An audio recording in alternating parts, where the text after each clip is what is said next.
자, 여러분들 안녕하십니까? 반갑습니다. 오늘 하루도 수고 많으셨고요. 이번 한 주도 수고 많으셨습니다. LB는 전일 대비 2.71% 상승한 43,650원에서 마감을 했습니다.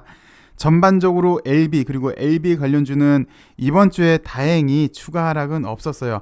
이제는 빠른 반등이냐 아님 좀 지지부진한 흐름의 연속이냐가 결정될 것 같아 보이는데 오늘만 놓고 보면요. 그 중간 정도에 있는 것 같아요. 상승이냐 아니면 지지부진한 흐름의 연속이냐 그 사이에 딱 중간 정도에 위치한 모습인 것 같습니다. 다음 주 초반에 반등이 나와준다면 재차 상승을 기대해봐도 좋을 것 같은데요. 그렇지 않다면 좀 더 지지부진한, 왜 계속 말씀드리지만 요 당시 때처럼 그런 모습이 나올 수도 있어는 보입니다. 그래서 다음 주 초반 흐름이 상당히 좀 중요해 보이는데요. 그거보다 더 중요한 건 LB는 바이오주고요. 그리고 바이오주는 재료로 좀 많이 움직이고 있으니까 시장에서 원하는 시장의 기대치를 충족시키는 그런 소식이 전해져야지 좀 반등에 성공할 수 있지 않을까 싶습니다. 좀 전에도 말씀을 드렸지만 사실 오늘 모습만 놓고 봐도 이 상승이냐 아니면 기간 조정이냐 이 딱 중간 정도에 지금 걸려 있는 그런 모습이잖아요. 그 딱 중간에 걸려 있는 이유는 나누코박스도 베트남 보건부 차관이 기소가 되었죠. 그래서 여지껏 나누코박스가 긴급 승인이 되지 않는 이유가 보건부 차관이 차일피일 이 핑계 저 핑계 대면서 지연시키고 있으니까 이번 기소권으로 나누코박스 긴급 승인의 속도가 올라갈 것으로 예상은 되는데 딱 거기까지라는 거죠. 예상만 되는 수준이다. 무엇인가 후속 조치 내지는 눈에 확 들어오는 그런 게 없으니까 딱 기대감 그 수준인 거고요. 그러니까 오늘도 딱 요 중간 정도에 위치해 있는 그런 모습입니다. 그리고 매일 드리는 이야기이긴 한데요. LB한테 지금 시장에서 요구하는 건 가시적인 성과가 되겠죠. 백신이 되었던, 리보세라님이 되었던, 교모세포종이 되었던, 아필리아가 되었건 여기에 대해서 이제 눈에 보이는 무엇인가가 나와야 이제 LB가 제대로 된 비상을 할 수가 있는데, 잠깐만 제가 이야기 좀 셀게요. 백신 같은 경우는 일단 뭐 잘 아시겠지만 어저께 차관이 기소가 되면서 베트남 당국의 긴급 승인 의지를 볼 수가 있습니다. 근데 재밌는 거는 회사에서는 여기에 대한 논평은 없어요. 예, 기사화된 건 없습니다. 넥사도 그렇고 LB도 그렇고요. 그리고 아필리아 같은 경우도 보시면 내년부터 유럽에서 출시 예정이라고 우리가 이제 이미 인지를 했죠. 근데 여기도 재밌는 거는 회사에서는 공식적으로 언급을 한 게 없어요.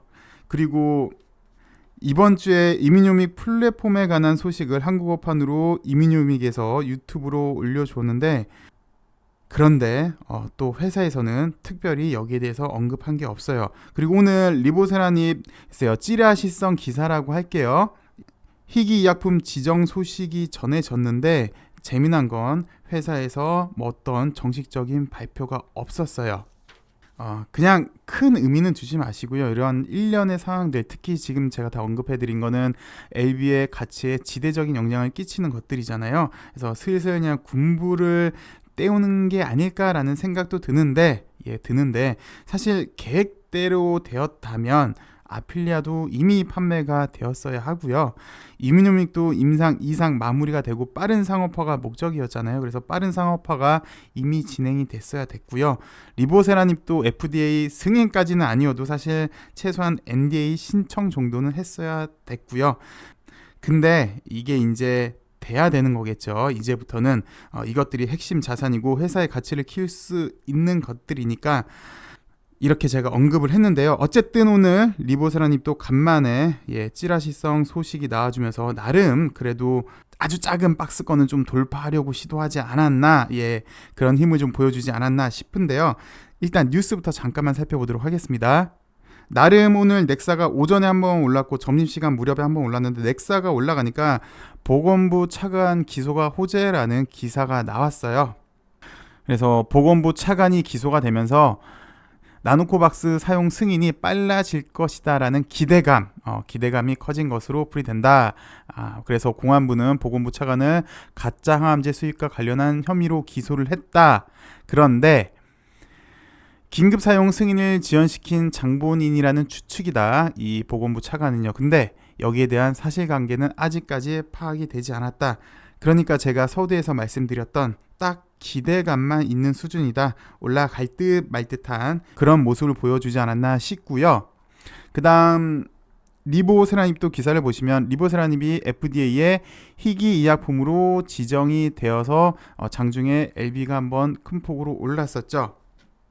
여기 희귀의약품 지정은 간암 치료제를 말하는데요. 잘 아시겠지만 일단 우리가 기한은 의미를 두지는 말죠. 여기 시간에 대한 리밋, 시간 제한은 두지 말고 일단 간암 1차 치료제 캄렐리주맙이랑 병용을 하고 있는데 이게 올 연말 탑9 발표가 기다리고 있습니다. 시장성이 큰 간암으로요. 게다가 1차 치료제이니까 좀 기대가 되는데 사실 선약 남성암도 그렇고 위암 말기도 그렇고 희귀의약품으로는 지정은 돼 있습니다. 그런데 일반적으로 희귀의약품 제도를 이용하는 건 말 그대로 희귀잖아요. 잘 걸리지 않는 병이라는 거죠. 그래서 일반적으로는 환자 수가 적고 미충족 의료 수요가 높은 경우 미국 같은 경우는 미국 내에서 환자 수가 20만 명 이하인 경우에 사용이 되는데요.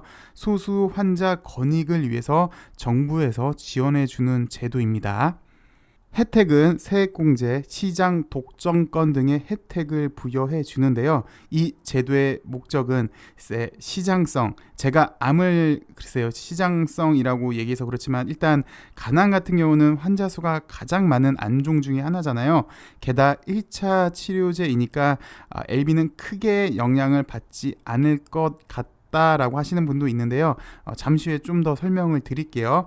어찌되었건 요 희귀의약품 제도를 이용한다면 시장 독점권도 받을 수 있고요. 시장 독점권을 부여받을 수 있어서 많은 제약사가 신청도 하고 합니다. 게다가 신속 프로그램 이거는 좀 아셔야 될 것 같아요. 신속 프로그램에 포함되는 거라서 인허가를 빨리 해줄 수 있다는 장점이 있습니다. 그래서 이거 사실 많은 분들이 아세요. 특히 LB에 오랫동안 장기 투자하시는 분들이 계시기 때문에 신속 프로그램 제도에 대해서는 많이 익숙하실 텐데요. 잠깐만 복기를 해볼게요. 신속 프로그램은 크게 4가지가 있습니다. 첫 번째는 패스트트랙이 있고요. 두 번째는 혁신 신약 제도가 있고요. 세 번째는 우선 심사, 그리고 네 번째는 가속 승인이 있는데 먼저 혁신 신약에 대해서 살펴보도록 할게요.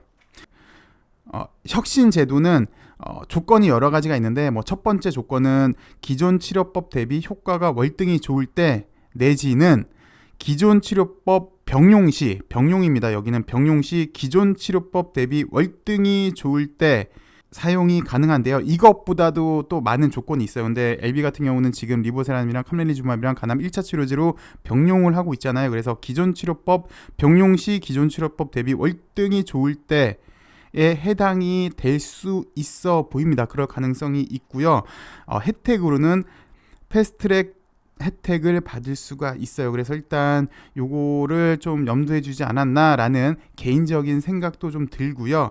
그 다음 가속 승인 제도는 임상 이상 후에 허가하는 제도인데요.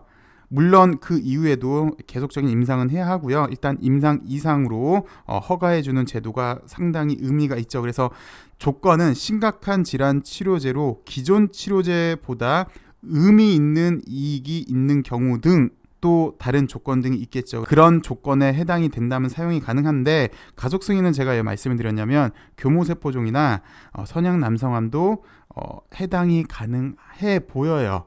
그래서 가족 승인은 임상 이상 이후에 사용할 수 있는 제도라는 거. 그리고 우선 심사는 심사 기간이 보통 이제 한 300일 정도 되는데 요걸 이제 140일로 단축을 시킬 수가 있어요. 요건은 심각한 질환 치료제로 허가 시 안전성, 유효성 측면에서 유의미한 효과가 기대되는 경우에 우선 심사는 사용이 되고요.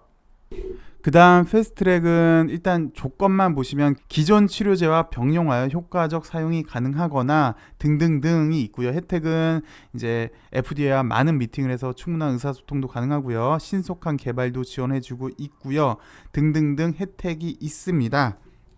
네, 이렇게 신속 프로그램 제도를 살펴보셨는데 글쎄요, 제 개인적인 사견으로는 혁신 신약 정도는 대상이 될 수 있어 보여요. 이렇게 된다면 패스트트랙 제도도 이용할 수 있는 거고요. 그런데 한계는 희귀의약품 지정이 NDA 신청을 의미하는 건 아니라는 거. 시장에서 기다리고 있는 거는 NDA 신청을 기다리고 있는데 요건 좀 아니었다는 거. 그래서 주가도 딱 그 정도 수준, 기대감을 주기에 충분한 정도의 수준이었다고 개인적으로는 그렇게 보여집니다. 어쨌든 그래도 조금씩 진척은 있는 것 같습니다. 백신도 베트남에서 이제 보건부 차관까지 기소를 시켰으니까 좀 더 강하게 밀어붙이려고 하는 듯한 모습인 것 같고요. 리보세라닙도 진 회장이 이제 엘레바 이사의 의장이 되면서 희귀약품도 지정을 해서 할 수 있는 모든 혜택은 좀 더 빠른 상업화를 위해서 노력하겠다라는 의지로 사실 오늘 이 뉴스는 그렇게 보여지거든요. 그리고 요것뿐만 아니라 제가 서두에도 말씀드렸지만 요즘 들어서 핵심 자산에 대해서 이렇게 슬슬 군불이 나오고 있는 게 글쎄 뭐 지금 당장은 좀 많이 지루하긴 한데 그래도 하나씩 성과를 이제는 내려고 하는 그런 단계이지 않을까라는 생각도 좀 드는데요. 뭐 저뿐만 아니라 모든 우리 LB 주주님들 마찬가지 생각이시겠죠. 이제 이런 성과들이 좀 하나씩 이제 좀 어서 좀 나왔으면 합니다. 네, 시청해주셔서 감사하고요. 행복한 주말 보내시고 다음 주엔 좀 더 좋은 소식으로 여러분들 찾아뵙길 바라겠습니다. 시청해주셔서 감사합니다.